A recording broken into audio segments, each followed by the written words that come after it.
Hey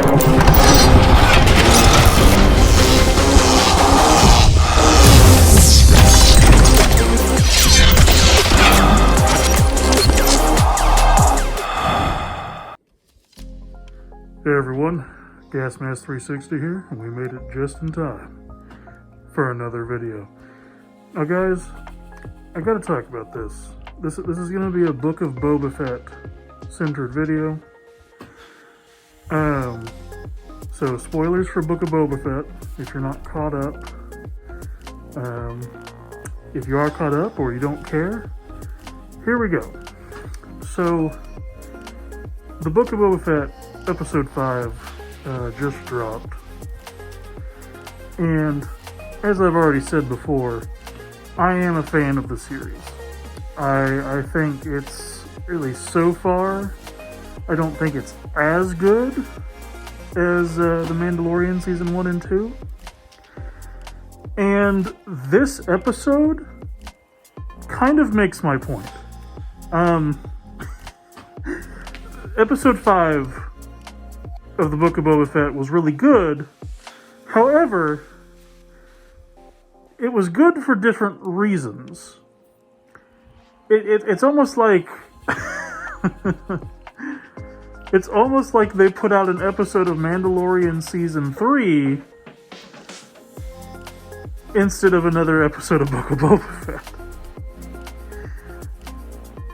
It was kind of jarring after a while, because I was enjoying the episode, but at the same time I was like, we're really focusing on Mando a lot.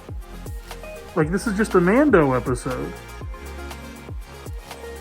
I'm like, is Boba Fett going to be in this at all? Now, very clearly, like, The Mandalorian has had, like, episodes center around, like, other characters, but The Mandalorian is still in those episodes. He's still engaging with those characters. In this episode of the Book of Boba Fett, which isn't even that long of a series, it's going to be like 7 episodes, I think. He's completely absent. Boba Fett is completely absent from an entire episode. Which, I mean, obviously arguments can be made, like, it doesn't all have to be about Boba Fett, and the episode, like, the story of the episode clearly still weaves into the greater, narrative of the show, which it does at the end, obviously. But at the same time, I'm like, man, it just, I'm just like, the episode was good for everything that it did. I was just like, man, I can't wait for Mandalorian Season 3. Like, that's all I thought about while watching it. So clearly, I mean, I think, obviously, because we got like 2 episodes left, we will see Mando and Boba, and the crew, Boba's putting together, in one, and like, they're all together. I'm like, dang.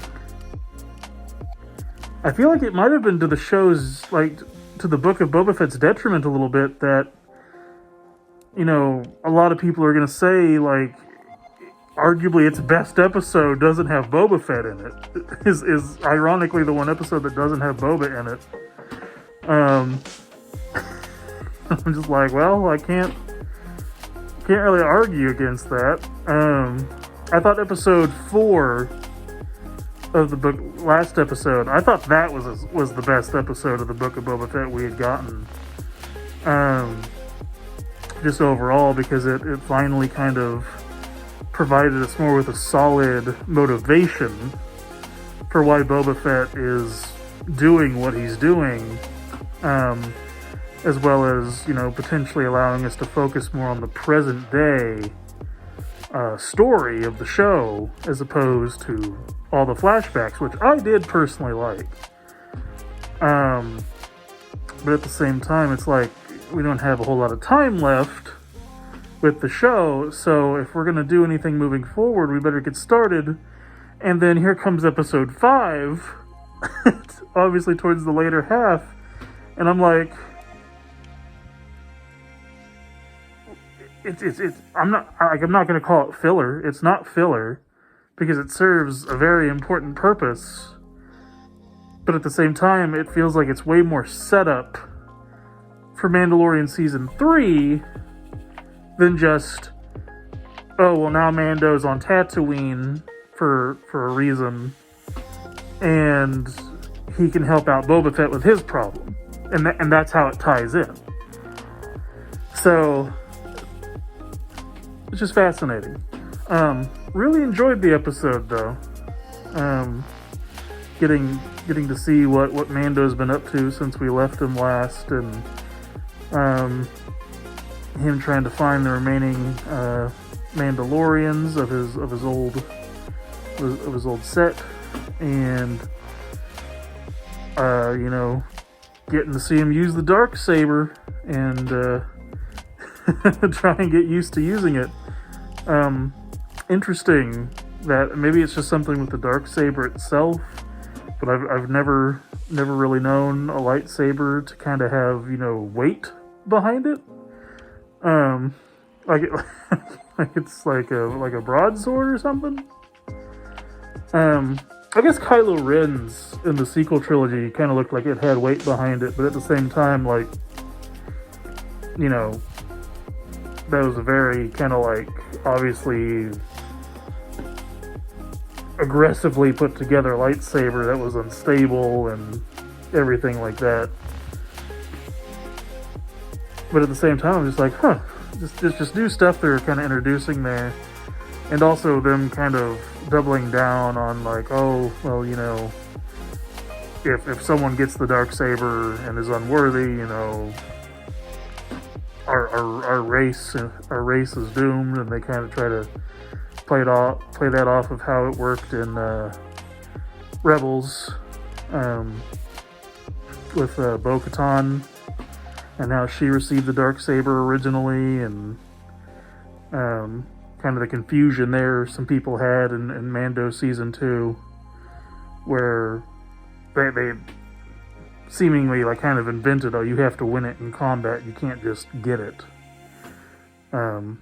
So they're kind of doubling down on that whole thing.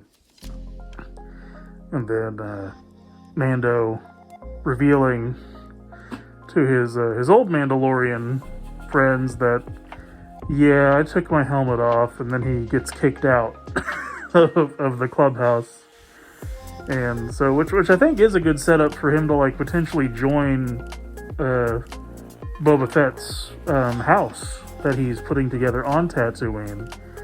So I think it would be interesting to see how that's going to go in the future, because that means that we could still have more Boba Fett in Mando Season 3, depending on if Mando stays around, Din Djarin stays with Boba Fett and continues to work with him. But I assume Mando Season 3 will kind of go from that into, because he has the Darksaber, and whoever wields the Darksaber can lead Mandalore. Potentially meeting back up with Bo-Katan, and then going to retake Mandalore, and all that fun stuff, and whatever that entails, which I'm looking forward to. Again, like, this episode just makes me think of Mandalorian Season 3 more than it does Book of Boba Fett, which I don't know if that's a good thing for the Book of Boba Fett specifically, but at the same time, I mean, they are so closely intertwined. You might as well just kind of look at it as all just one big thing. But yeah, I had to get that out there because it definitely stands out. Like, I haven't really had any issues with the Book of Boba Fett. Like, really? The only episode that kind of made me feel a little kind of like, I don't know if that fits Star Wars, is episode 3, and that's, obviously with the cyberpunk biker kids. But at the same time, I think it's just weird for Tatooine, but at the same time, like, I could easily see stuff like that existing on like Coruscant, or just definitely more of the more fantastical sci-fi, like just city planets, just places like that. It's just a little weird for Tatooine, I guess, but at the same time, like, whatever. It's some silly Spy Kids Power Ranger stuff, and yeah, episode 3 to me was kind of the weakest. But all that being said, like, I still enjoy the show. I'm looking forward to these last 2 episodes, especially with kind of how the ending of this episode, where Mando talks about before he helps Boba, he's got to go see a little friend first, which I'm pretty sure he's talking about Grogu, so we have a chance that we could possibly see Luke again, and maybe some other characters too. And then we can get into the whole war with the Pikes and the big climactic finish to this series before we move into Mando Season 3. So yeah, guys, those were just my thoughts. Tell me what you thought down in the comment section, or go watch the episode and come back and let's talk about it. Till next time, guys. Peace out.